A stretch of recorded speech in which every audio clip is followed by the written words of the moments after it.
May mga batang 90s ba dito? Kamusta kayo? Kamusta tayo?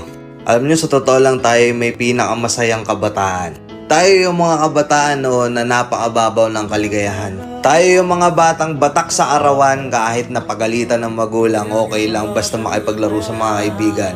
Di natin alam kung ano yung teknolohiya. Di natin alam kung ano yung cellphone. Di natin kilala si Coco Melon. Kontento na tayo sa mga laruan natin at sa kung ano yung meron. Tayo yung mga batang halos makompleto natin lahat ng laruan sa Jollibee at McDo. Bumibili tayo ng tig-pipisong laruan baka sakaling may laruan doon sa loob. Naalala nyo? Noong mga panahon, naghahanap pa tayo ng gagamba kung saan-saan. Naghahanap tayo ng mga sanga ng puno para makipaglaro ng baril-barilan. Kukuha tayo ng gulong sa tabi-tabi tapos pagugulungin lang natin kung saan-saan.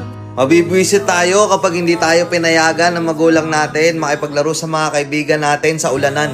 Tayo yata yung mga huling batch ng mga bata na nakikipaglaro pa ng tagu-taguan. Sa totoo lang, di ba? Real talk. Tayo yung mga simpleng batch ng mga bata.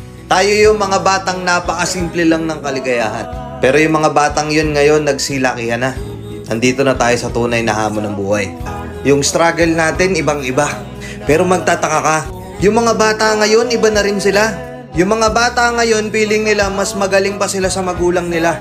Yung mga bata ngayon, nagre-rebelde agad kapag hindi na pagbigyan yung mga simpleng gusto nila.